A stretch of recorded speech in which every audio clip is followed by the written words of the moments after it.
This is Tales from the Pros, where business leaders and influencers share their stories of inspiration, struggles, and successes. And I'm your host, Michael Georgiou.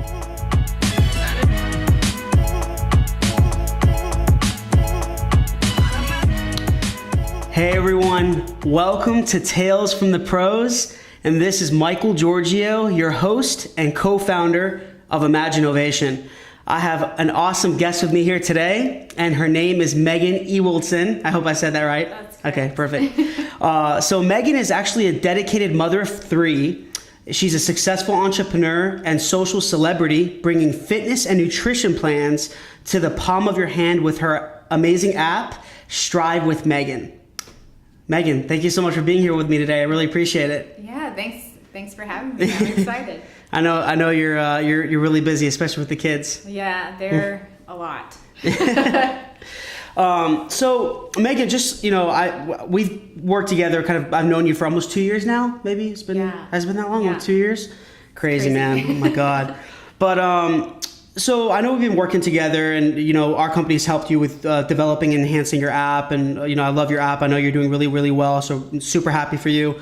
Tell me a little bit about the app and just kind of the reason behind it, and so the app is called Strive, and I really picked that name because it's a strong word, first of all, but I wanted to portray something where people could think of themselves striving for progress instead of perfection. That's a little cliche term we hear all the time, but yeah, it's so true.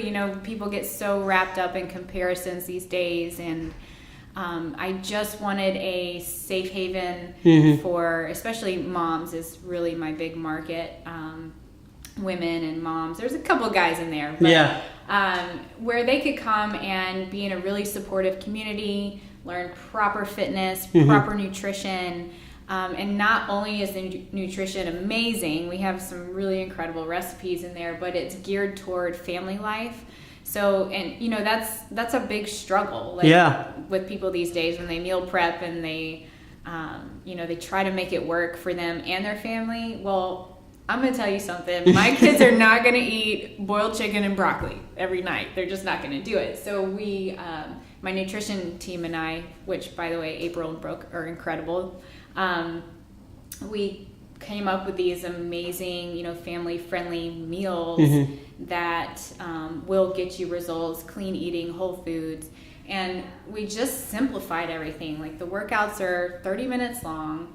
You go in, you get it done. The app is super user-friendly. And like I said, the meal plans are family-friendly and, easy to make. And it's cool. Yeah. So, and that's the thing is that, we're always taught all these crazy diets, right? Yes. You have to eat this certain, like you said, boiled chicken and vegetables and Brussels sprouts and all this crap. And you're just like, oh my God, how am I going to, I can't eat all this.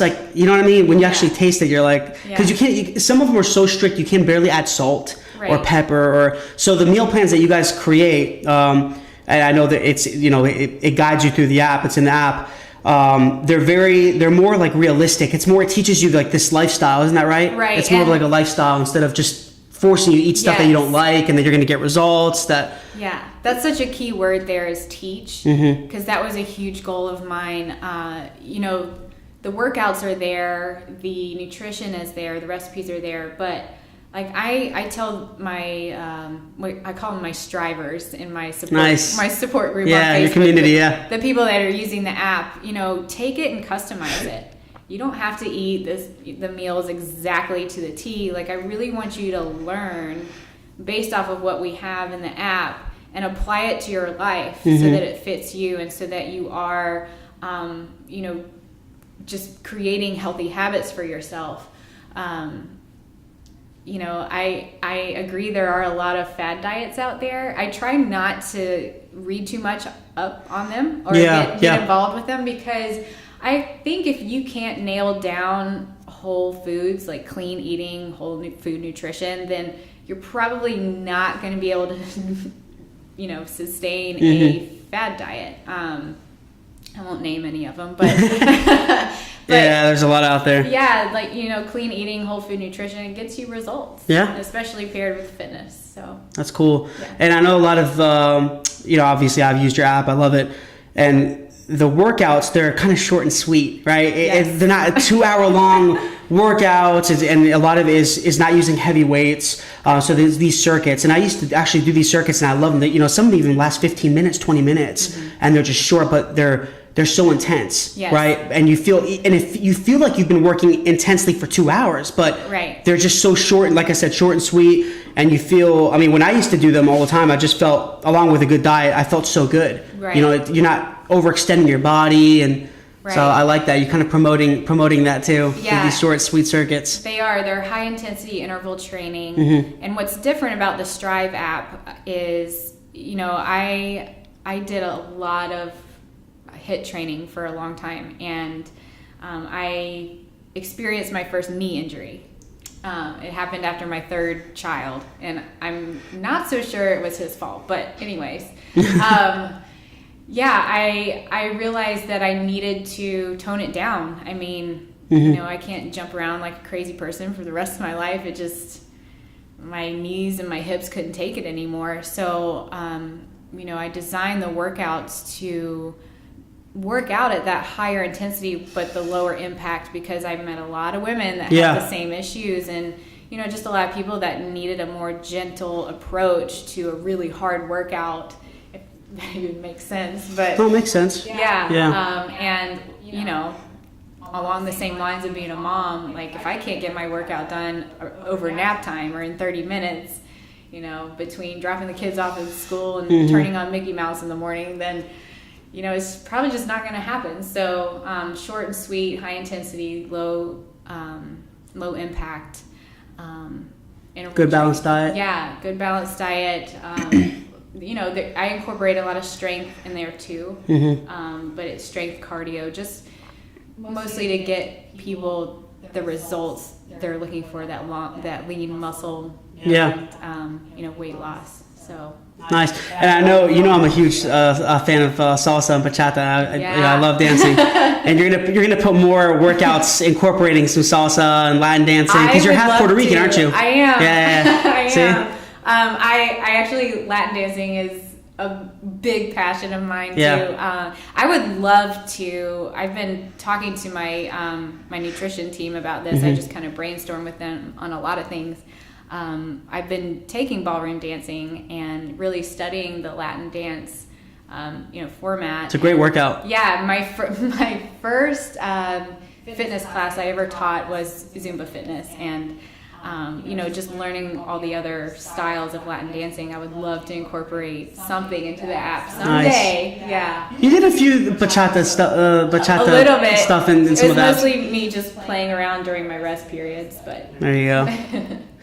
So, Megan, I want to back up a little bit. You know, you know, the reason I always tell everyone this, the reason I have this podcast is to talk about everyone's journeys. I believe everyone has a story. Everyone's been through, the people I interviewed, well, everyone in general, everyone has their own story. Everyone's been through a lot of struggle and obstacles, and they've had to find ways to overcome them and persevere, and a lot of successes as well. So I want to back up a little bit and talk about your journey and the story behind your success. I know that you were one of the top, or currently top beach. I know you're huge in Beachbody, one of the top coaches in the country. Was that currently, or was that before? Yes, I was number 3 in 2015. I've always been around the top 20 until this year. It's amazing.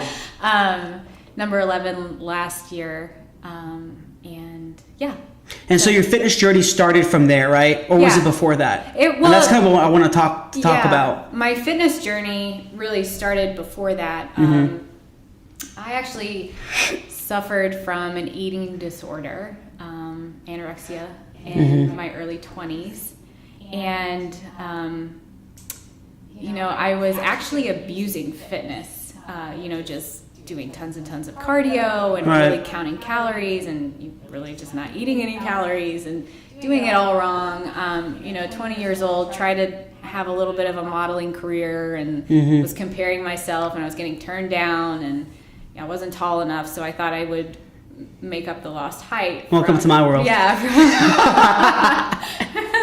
Just, trying to make myself look taller by being thinner. And it just kind of spiraled downhill from there. It became like a deadly comfort blanket that I had created for myself. Just really depressed. And, a lot of people don't understand it, but it turns into a very compulsive mental disorder. And, it took a lot of time to overcome it. But I remember my boyfriend at the time, who's now my husband. Okay. He really helped me visualize, the life I wanted in the future, which was being a mom. And I knew that just wasn't going to happen, or I wasn't going to be around to have that life with him. And, I knew something had to change. And I was actually introduced to Beachbody products by my sister. She introduced me to P90X when it was really popular. And how old were you at this time? I was about 20. Okay. Yeah. So this is when you're kind of still battling, or this is after that? I'm still battling. Okay. Yeah.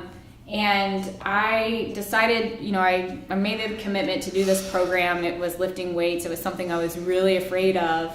And I committed to following the nutrition plan, just eating good whole food nutrition. Yeah. And my body just soaked it up because I was depriving it for so long. And I just learned so much from, making that switch. And, I was starting to really love not only the way I looked, but how I felt. Like, I felt so happy.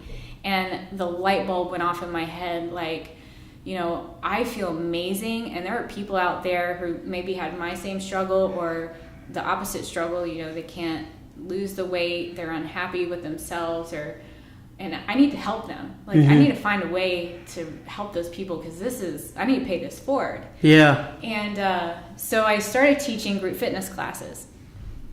So you didn't get into it just for the reason of making money. There was actually there was a higher purpose behind this and motive for it. Yeah, I love that.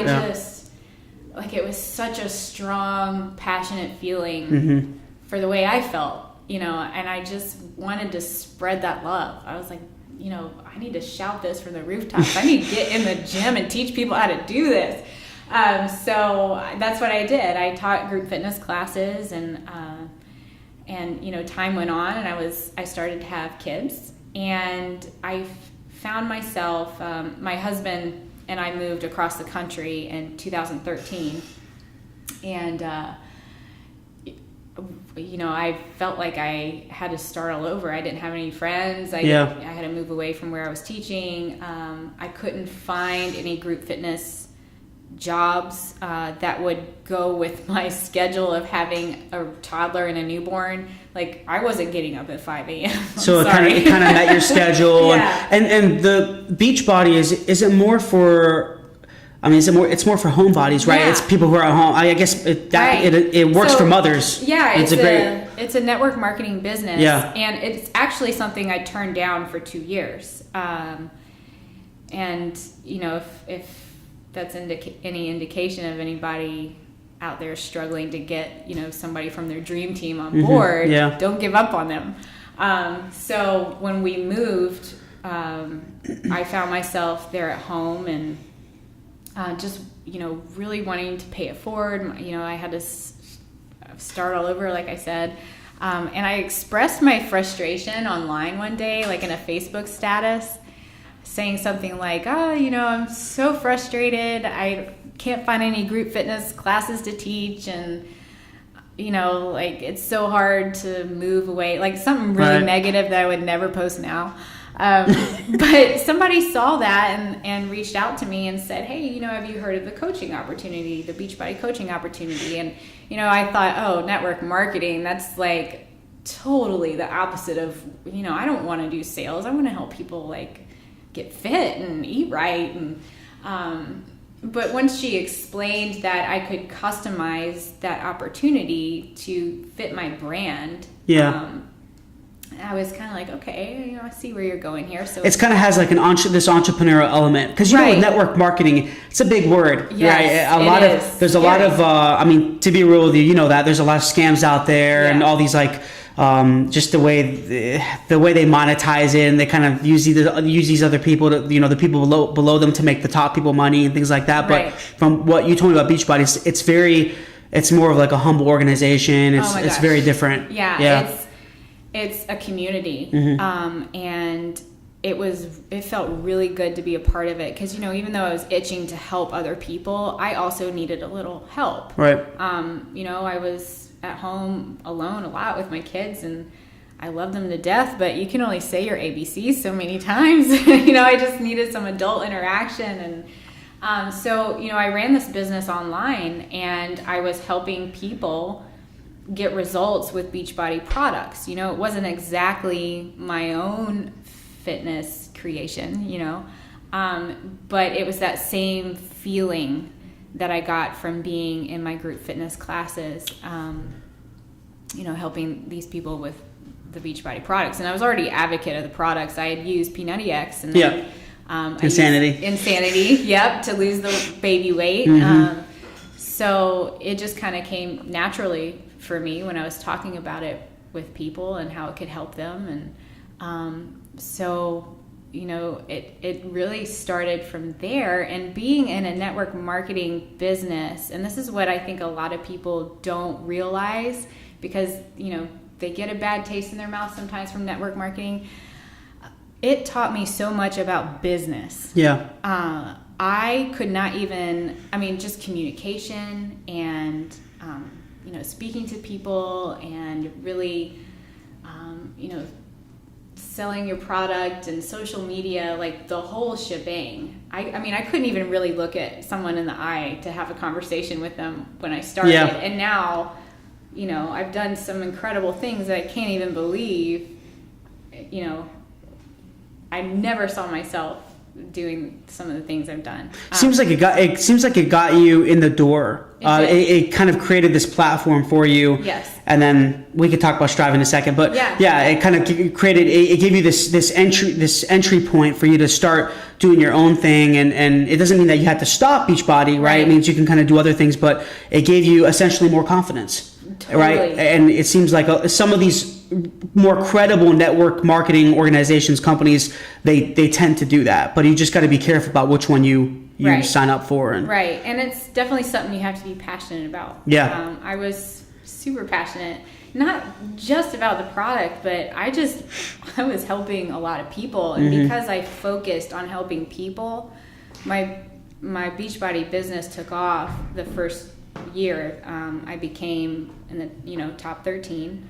I became what they call an elite coach, which is, you know, the top of the company. And how do you get to it's a broad question, but how do they measure for you to get to the top? Like based on what numbers? Is it just sales, or the people you have with you? It's sales, and then it's the people that the other coaches that you bring on to your team that also build businesses. So your community, yeah. And I knew nothing about leadership, but I think what worked was just the energy I was producing from loving what I was doing was, you know, trickling off onto my organization, my other coaches, and they were like, you know, they were just learning from my actions of consistency and persistence, and, you know, I was doing a lot of reading, and so the passion paid off. Right, it totally did. They people can see it. They can see with your personality and your drive, and you're kind of doing it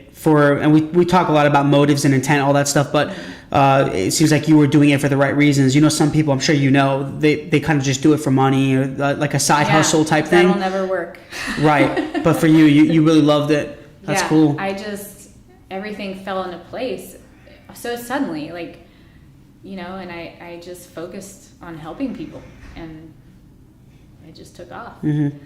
So once you finished, you know, or not finished, but like I said, the Beachbody kind of gave you this platform, this entry point for you to start having your own creative thought process and start thinking about doing your own thing. Is that when the app started to kind of evolve? So 4 years. Was it 4 years? Maybe it was 3 years. 3 years into,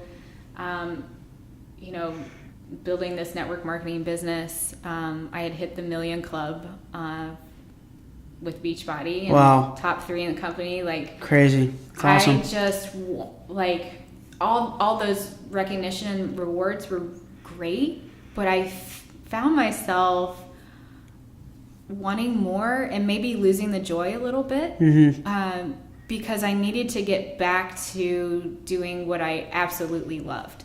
And, I missed being creative in the group fitness environment. I wanted to put my personal training skills to work, and here I am now with 3 kids. I'm not adding any more, by the way. 3's enough. I learned how to run a booming business from social media alone. I was like, why the heck not? I'll just open up my dream personal training business. You already had the community. That's right. You had the support, the back. And, I saw a great opportunity and a great way to combine the two. And I got that entrepreneurial itch, and I was like, well, let's help some more people. So there you go. That's when the idea of the app came about.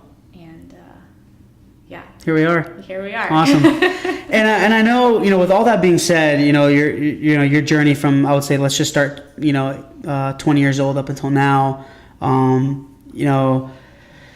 The thing is like, it's given you this platform and you have all this experience now. And I know you mentioned before that you've given opportunities to even speak in front of thousands of people.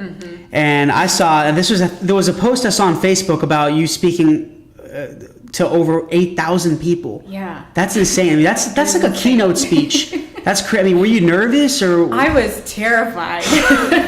And what was it about? What did you talk about? Oh, it was, so Beachbody holds these events where, they take the top people in the company and they have them, talk about their best practices in their business, whatever helped them excel.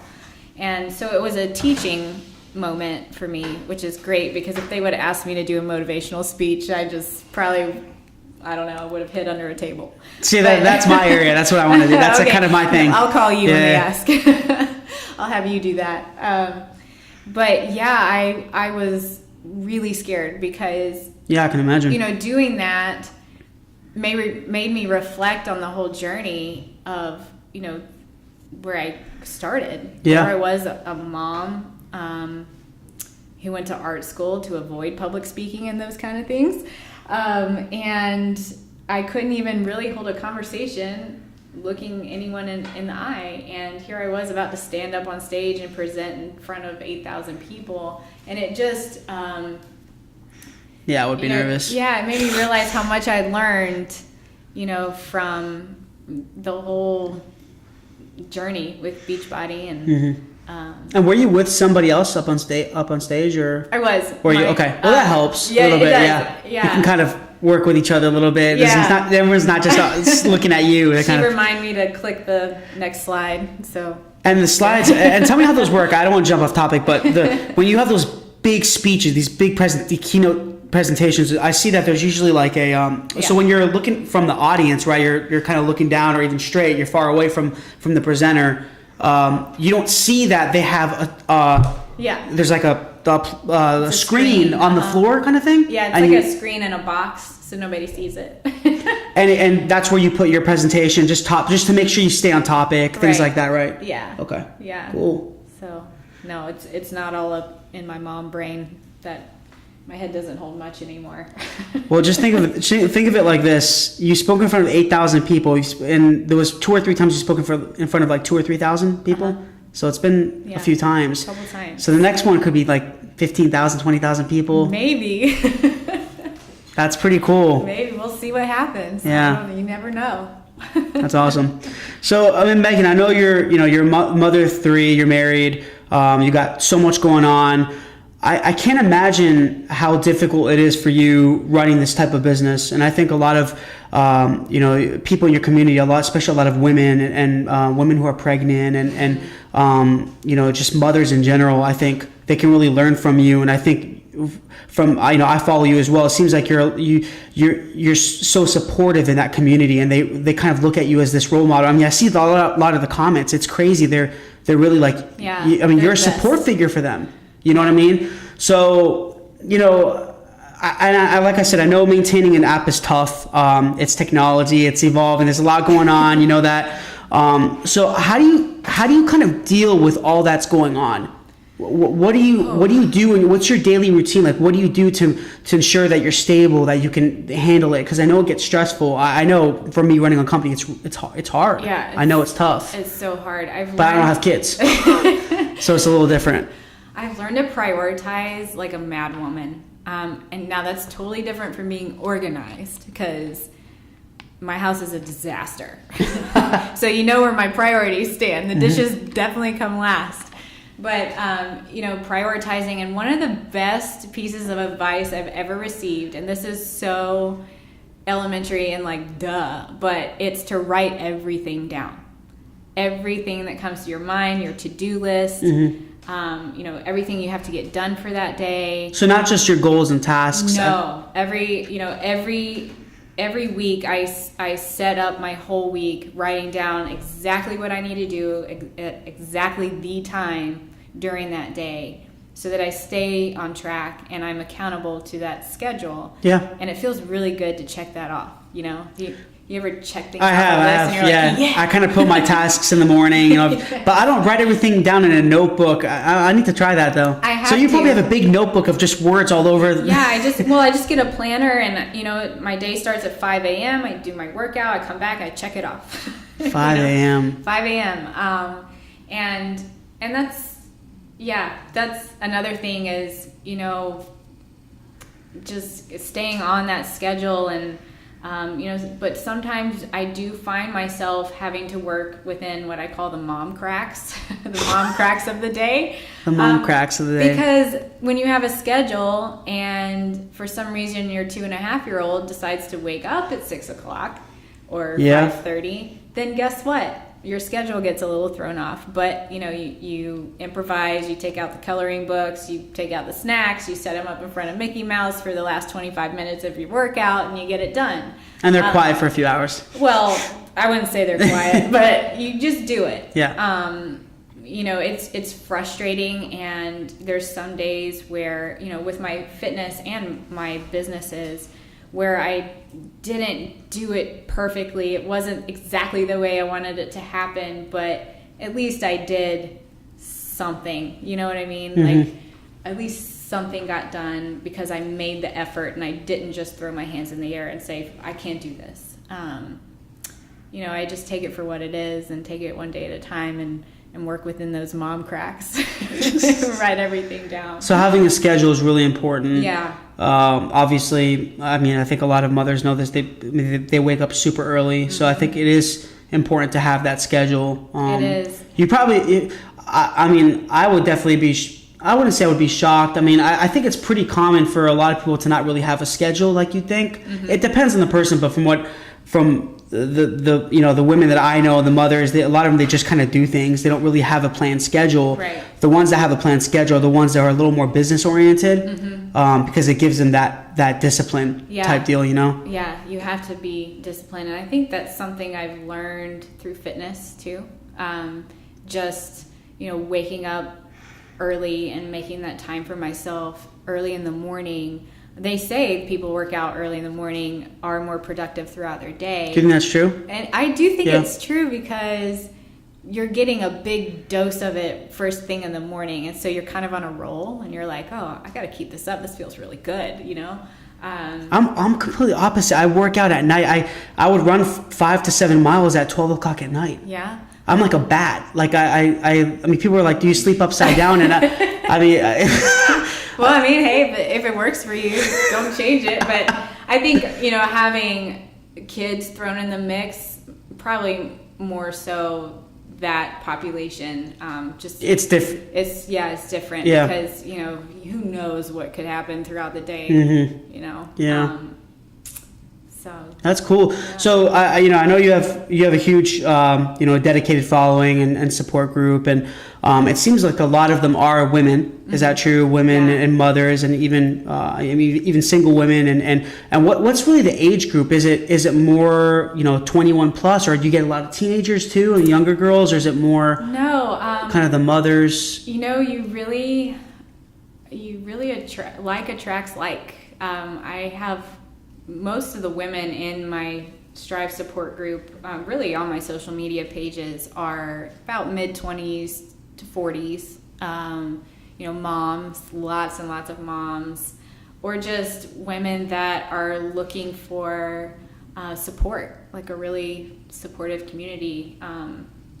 It's hard to be a woman, it's hard to be a mom, and it's really hard in a female environment to find that kind of support. So that's primarily who's in my group is. And with your huge following on Facebook and Instagram, those are really the two biggest platforms for you. Is that right? Yeah. Instagram, Facebook. Yeah. I know. Are you on Twitter? I am, but I don't know. Twitter has some cool benefits to it. I don't know. Maybe try it out. They're kind of up and down. I don't know. I'm not going to bash Twitter because Twitter's helped me with something. Especially with the podcast, has helped me a lot. But so it seems like Facebook and Instagram treat you well. You have a huge audience, especially on Facebook. I mean, you have a large audience, a lot of engagement. How did you essentially build that audience? What did it take for you? Like, were there certain strategies that you implemented to build those? To build that following? I know you do a lot of videos. You do awesome videos, it's pretty amazing how consistent they are. And I think talk a little bit about that. Yeah. So consistent is keyword there.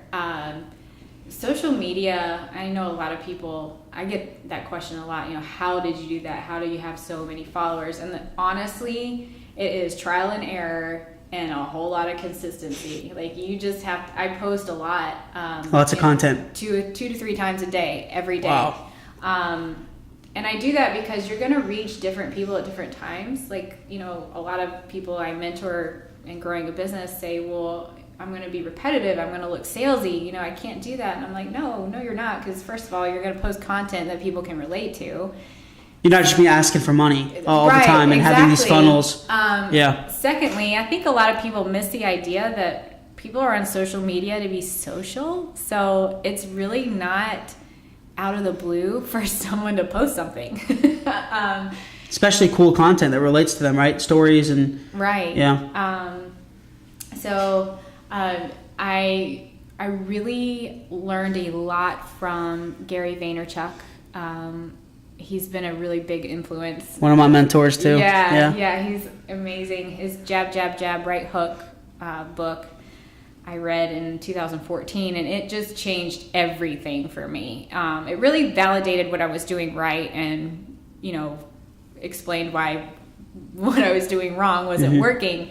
And I guess in a nutshell, as long as you are posting content very consistently and you're being a person, you're being relatable. Like I was very open, and this is important for all entrepreneurs, is to be very open about your life. And like if my kid threw up at the post office, I was posting about it because guess what? There's probably 12 other moms out there that had the same experience that same day, and they were going to respond to my post because they were like, girl, I know, I've been there, and those were the conversations and the kind of engagement I was looking for, because the people that relate to me the most are the ones that I build a lot of trust, or I build trust in them. And they always end up wanting to join me. And I get that comment a lot when I am either,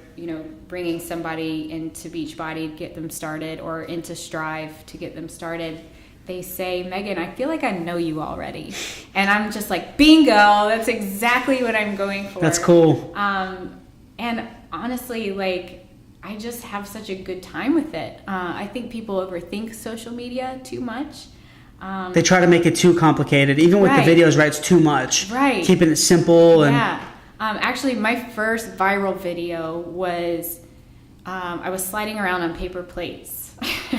And it was like, it had been done before. It wasn't any genius idea. But I honestly didn't even overthink it. I was like, I have nothing to post today. I'm going to do a couple of exercise moves on paper plates. And I posted it, and it has like over 3 million views now, and it's still going. I posted it in 2014, and it's still going. And I'm like, really? That's so weird. That's cool. But that idea, quote unquote idea, just came out of nowhere one day because I couldn't figure out something to do. So, but I knew I had to stay consistent on, posting about health and fitness, and me and my house, and this is where I work out, and just being super relatable. So I think I'm getting way off track of what you asked me. No, it's cool. So the videos helped, a lot of consistency. Yeah, I learned that videos... Being personable. Yeah, videos were my strong point. I think, Facebook, obviously Instagram, people stop their scroll to look at videos, so I paid a lot of attention to that, especially fitness. But what about the length of the video? Is that short? Yeah, I knew you were going to say that. Especially if you're talking. I've done a couple of talking videos about motivation or, what to eat. Sometimes I'll do not healthy cocktails. Who am I kidding? But guilt-free cocktails. I'm a mom. Come on. I know my audience. I know what they want. I see the videos on... you talk about you have some like healthy sangria mixes and stuff. Yeah. I've made them. They're good. Yeah, right? I mean, but natural, not the sugary stuff. Less sugar. But yeah, I learned that, if I'm talking for more than 3 minutes, nobody's going to sit there and listen to me. So the shorter the better, for sure. Because, you got to think about social media like an interstate or a highway, and looking at a billboard. If it's something they can't read during that very short scroll time or their drive time, then it's just lost in translation. So. And do you automate your posts, or do you? And I was going to ask you this question. Or it's all manual. You just put them. But you create the videos before though. I do. Right? Okay. I do create, and sometimes I recycle videos. Sometimes I'll go through and pick a video that did really well, and I'll repost it, or I'll, Facebook has that feature where you can go through your published posts and repost it where it still has that same interaction going. Yeah. Which is always better. We call it content regurgitation. Yes, exactly. Such a bad word. I told someone that. They're like, I told our marketing specialist here, I put it as a step in our marketing board, and I put regurgitate content. She says, Mike, what kind of word? Please change that word. Recycle. Recycle. There you go. I don't know. I think my business partner came up with that word. Knowing it surprised me, but yeah. I mean, I'll recycle content on days where mom life is just like, it got me. I just can't do it today. I'll go post a video that did really well before. But the reason why I don't automate is because I don't feel like it's my spontaneous in the moment self. And I think that's what people appreciate about me, just being me. And I feel like I'm more apt to being me in the moment. Yeah. That makes sense. No, I agree. And I think even like in my experience, and I know a lot of different, not just marketing people I've talked to, but companies that have various like social media campaigns, and they say that when you automate, like even through Buffer or there's all these different platforms you can use for social media automation, it doesn't work as well. It's easier, it's automated, right? So you don't have to go there and manually enter the post. But the thing is that I don't know if the engagement is as high on an automated post as it is you doing it manually, because I know, you talked before on this, is that the algorithms on Facebook and Twitter and Instagram and LinkedIn, I think they want you to post organic content. They want you to spend the time on a nice post instead of putting 50 posts out there in a day that it's just, there was no effort. Right. You know what I mean? Yeah, exactly. That's how I feel. I don't know if that, don't quote me on that. I don't know if that's 100% true, but that's what I experienced. Yeah. The manual post seems like they got more engagement. It totally makes sense. I feel like you add more value to people and more value to their lives when you can take the time and spend, a little bit, not an hour, but just some time on a post, a well thought out post, or maybe it's not well thought out. Maybe it is, But it's more real and raw. Right, real and raw, and especially, an entrepreneur who's a mom and works out at home. That's what people want to see from me. Yeah. So why fake it? Here it is. That's cool. Yeah. So, we talked about this, you have a huge kind of female demographic, and mothers and even single women as well. A lot of them can relate to you and your stories. I know it's tough for a mother that, that they have so much going on. I know my mom owns a bakery and it's so hard for her. I see what she's going through sometimes. I'm like, I don't know how you do this. You work 12 hours a day. And even though she's older now, we're kind of all grown up. I know she's still busy. She's incredibly busy. She has to pay attention to her grandchildren, right? So a lot of them, it's hard because they don't have, it seems like some of them, it's hard because they don't have the willingness and drive to pursue their dreams because they're so busy. It's not that they don't want to, they want to, but it's just because there's so much going on. What have you experienced for you being so busy what could you provide to other women, any kind of tips or advice in regards to helping them out, for their busy day? Was there anything that worked for you? Because I know you got, even your kids run into the videos. Yeah. I see them sometimes. They're behind you. Yeah, you just. I'm like, how does she have time for all? How does she do all this? It's crazy. Yeah, I think as far as them feeling like they just can't, I think working on yourself is by far probably the most important when it comes to reaching your goals and your dreams and being a busy mom and wife and all the things.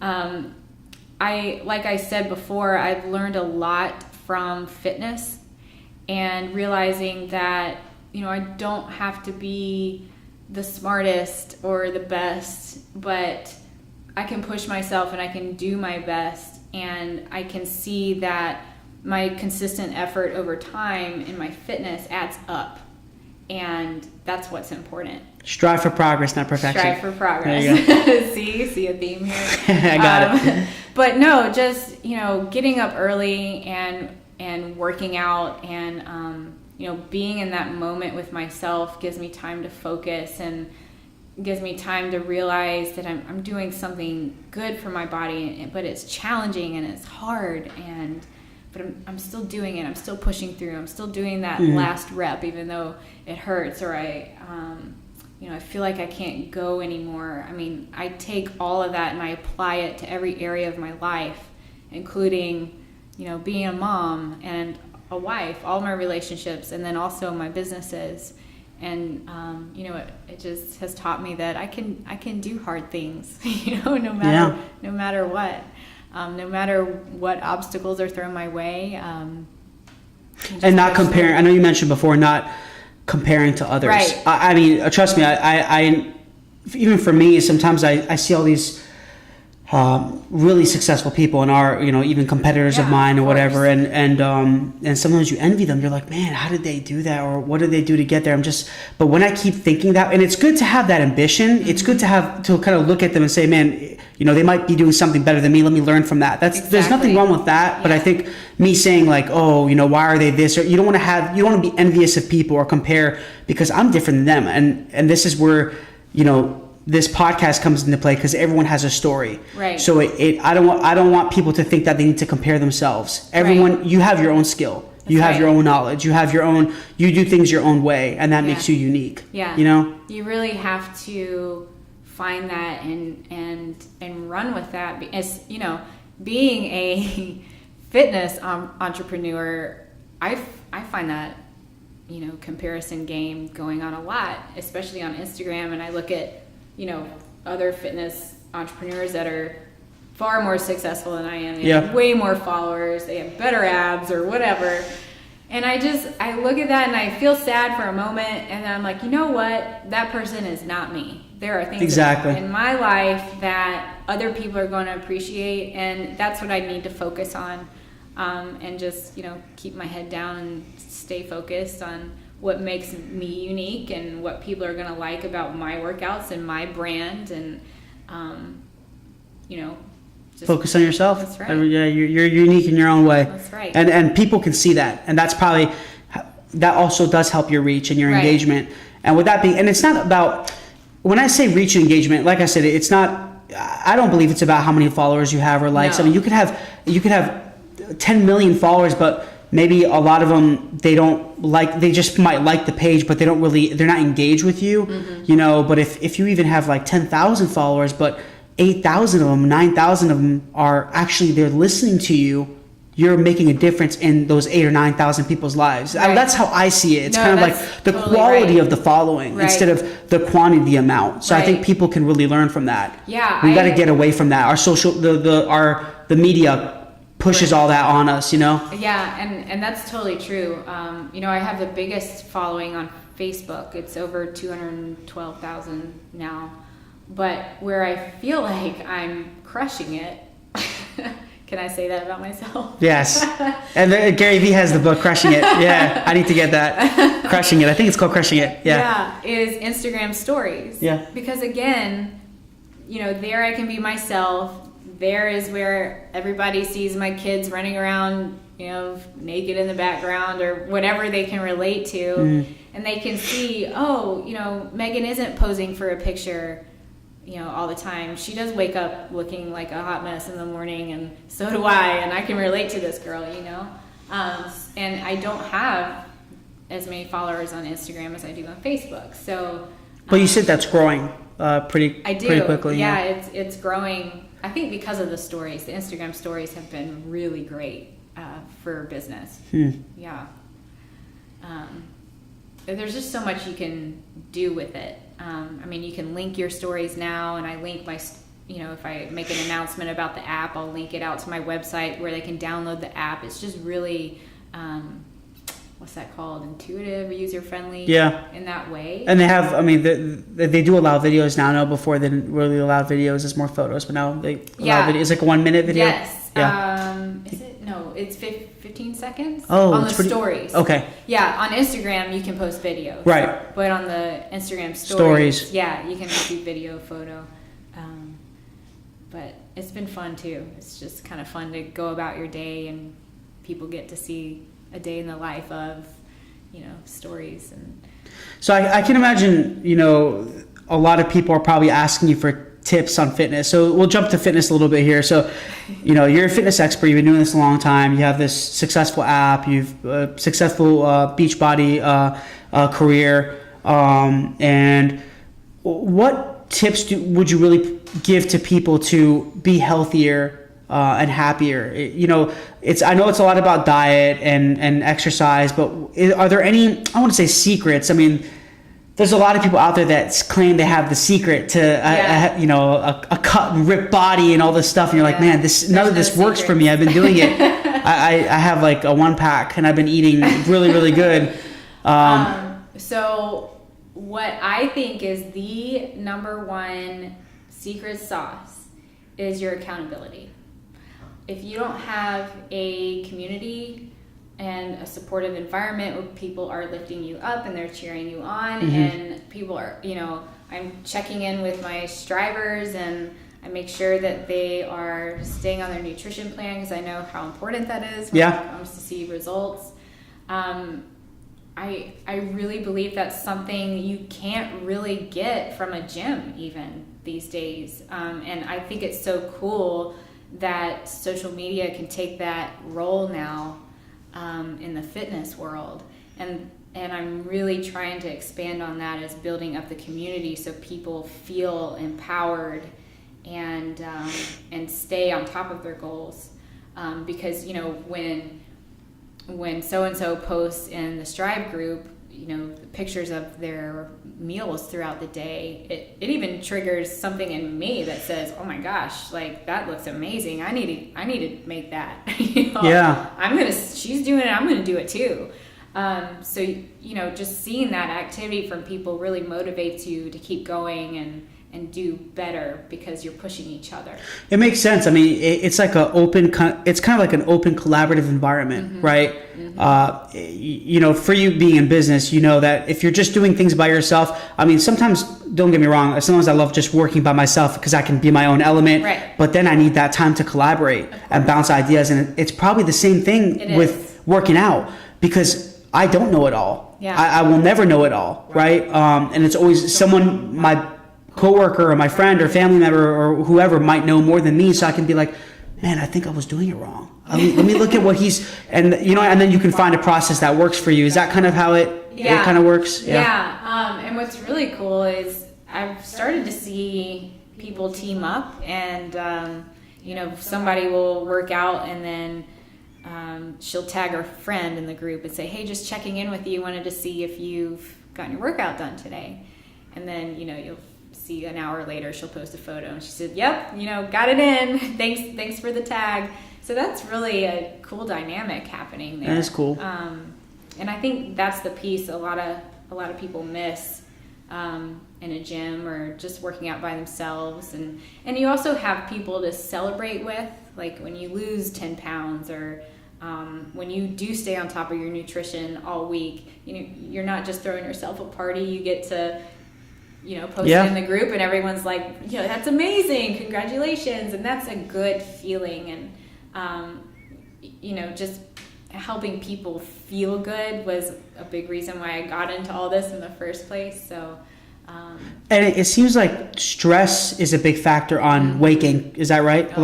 So it seems like what you're doing, this community that you have and the app that you built, it empowers people to, or it gives them more opportunity to be involved in the community that relieves stress. Yes. Right? And that in turn will help you lose weight.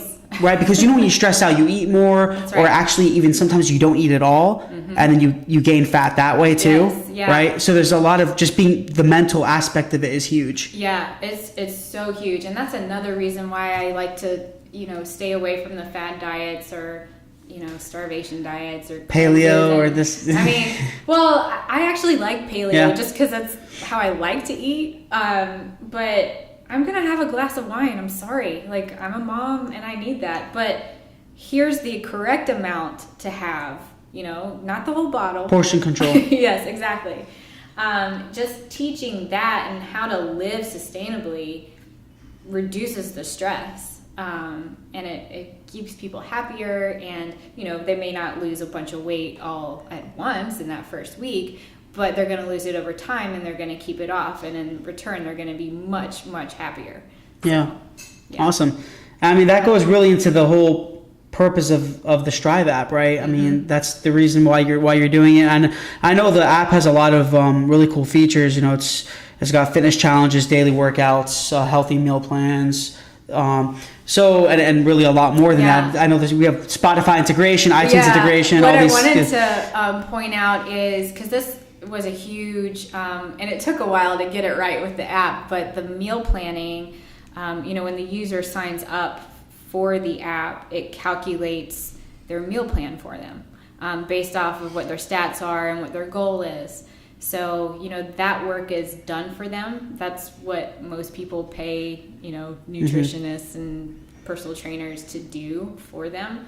And it just takes out the guesswork. So that's, I think, one of my favorite features that's so brainless, especially for us moms. We don't have time to sit down and write it all out and calculate things, and we just don't. That's cool. I'm going to make sure Zach and Pete listen to this so they're like, yes, I'm happy, finally. You did a good job. You did a good job, cool. So what's the future of the app? Are you trying to grow this app and business as a type of lifestyle brand, or are you trying to just kind of keep it as the app, or are you trying to do more with it? Is there... Yeah, so I'm working on now, I don't know, did we talk about this already? Combining both Beachbody and Strive. I don't think so. So we're working on this feature right now where, Strive will be an extra benefit to my Shakeology customers from Beachbody. Mm-hmm. So, just combining the two, having the best of both worlds. And so that's one direction we're moving. And, I have a lot of ideas as far as new fitness programs to do in Strive. I'm going to work on a strength training. There's strength training workouts in the app now, but I want to do a strength focused program for everybody that's lost all their weight with the interval training, moving up to the next level and really building that strength and lean muscle. But as far as the Strive brand, I think I'm just gonna see where it takes me. I think a lot of, the journey is just accepting whatever comes your way next, and maybe the surprise is, all part of the fun. I would love to have Strive Studio one day.